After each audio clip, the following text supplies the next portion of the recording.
The all-new Hyundai Kona. It's a very smart looking car, and in this review we're going to be test driving it around some of our favourite places in Dublin, as well as figuring out if it's worth upgrading from the predecessor into the all-new Kona, or maybe even moving across from one of its competitors. Let's sit back, enjoy some beauty shots, and then we'll get into the review.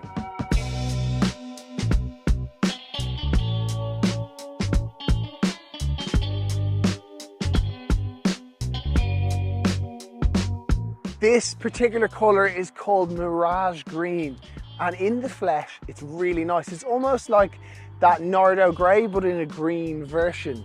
And then the rest of the styling is quite nice too. In fact, compared to its predecessor, it's a little bit longer and a little bit wider. The front has a very, very smart look to it. I really like the horizon light across the front.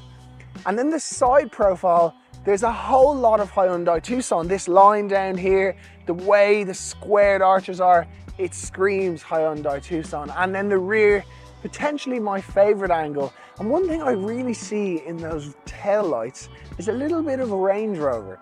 And that's a very good thing.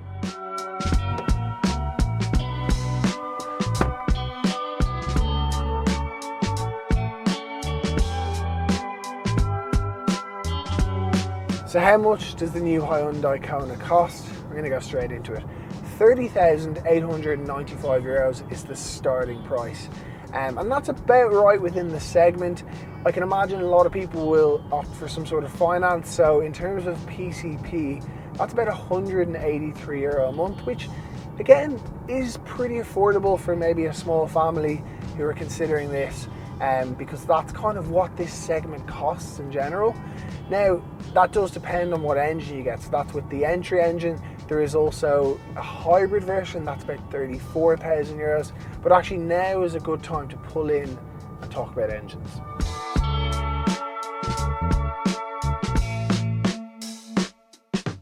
Under the bonnet, there is two options at the moment, but soon there'll be three. The base engine is a 1 litre petrol. Should be quite nice. It's got a manual gearbox, I believe. I haven't driven it, but if that's what you're into, then it should work perfectly. However, this is my pick. It is the 1.6 litre petrol, but it's a hybrid, self-charging, so you don't need to plug it in at night. Perfect for people who live in apartments, maybe do a little bit of around town driving, which we'll take it around town in a minute and we'll see what that's like to drive. But it should be really, really efficient. And the real kicker here is that it's only roughly about €3,500 more expensive than the 1 litre. And then you're also getting not only a battery, a larger engine, but you're also getting an automatic gearbox. So I think this one just makes the most sense.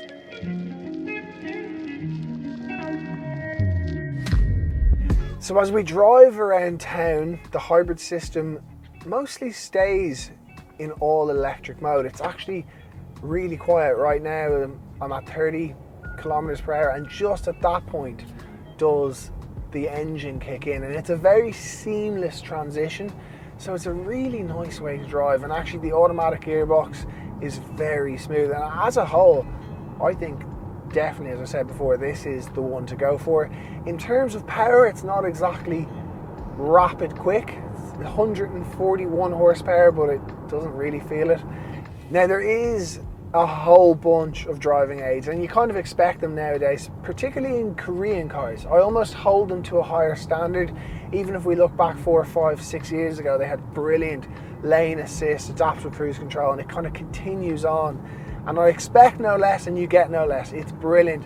Your lane assist just keeps you perfectly centered in the lane. It will take corners for you. Obviously, pay attention, but it does just make a long journey a little bit more pleasant. Then actually, in terms of charging that battery in the hybrid system, when you're going downhill or as you slow down, it recoups power out of that energy that is used to slow down to then charge up the battery. So it should charge itself, and this whole week I've had about a half a battery completely charged, which is brilliant. And you can actually see it happening if you have it in eco mode, which is also a nice touch. What I will say is this car bings and bongs, and you can probably hear it. Whether it's you going a touch over the speed limit, or if your hand gets in the way of this system here, which I'm going to talk about in a short moment's time, it will beep at you all day long, and it is a little bit frustrating. However, what I will say is this is not Hyundai's fault. This is down to new regulation. This is going to be in all new cars as we progress into 2024 and 2025. It can be turned off in the infotainment system. It takes a few seconds. You can actually set it up on your shortcut here, so it's very quick to do, but it has to be done every time you turn on the car. So a little bit frustrating. Again, not Hyundai's fault.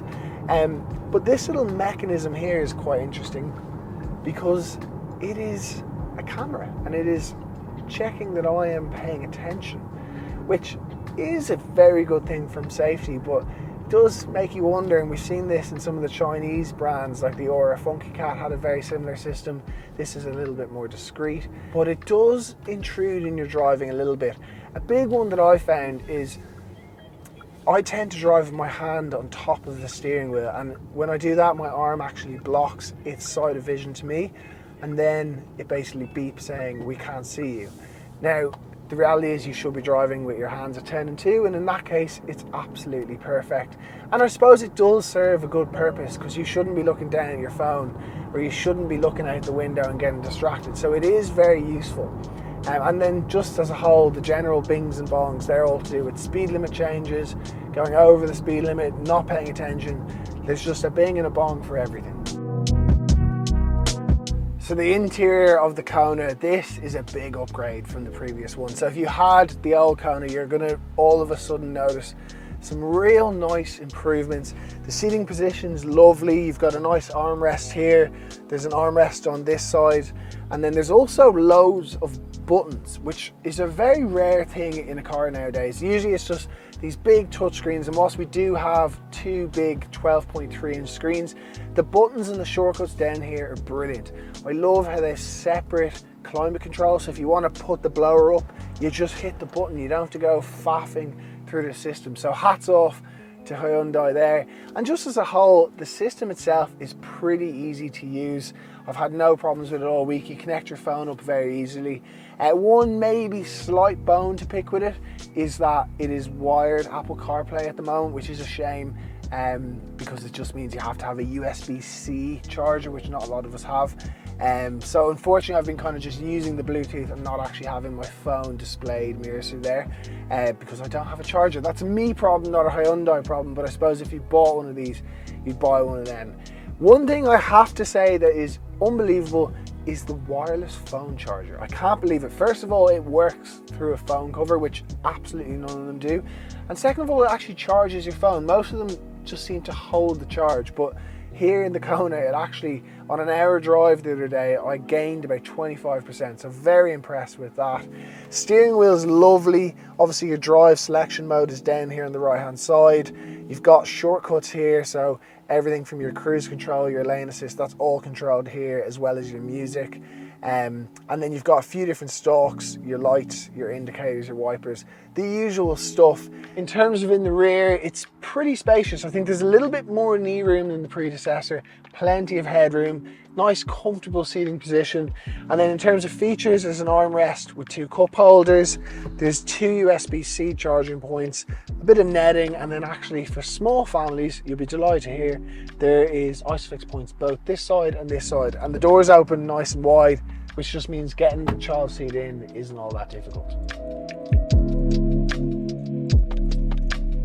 In terms of boot space, well, it's good news. So it's about 30% bigger than its predecessor. And the really nice thing about having this kind of SUV-esque style is you do get a bigger boot. So it's 466 litres of capacity. To put that in perspective, of something like a Volkswagen Golf is about 380. It's also quite a tidy boot in terms of no load lip, bit of storage in there, loads more storage down here, which is actually really, really nice. You lose a spare wheel, but you do get extra storage. The seats fold as well, so overall it's quite a practical boot, great for putting prams into, and it is bigger than the old one. So if that's something you're after, then it's good news. So as a whole, the new Kona, it is, in my opinion, leaps and bounds better than the old one, but that's not to say the old one wasn't great. Just this thing is absolutely perfect. If I could permanently turn off those bings and bongs, I'd be a lot happier with it. But again, not Hyundai's fault. And I have to say this hybrid version's been brilliant because I don't have a home charger, so it's been great to go on a long journey this week and just be able to rely on that combustion engine. But then for all my little day-to-day commutes up to the shops, I've been doing it in mostly EV mode, which is brilliant.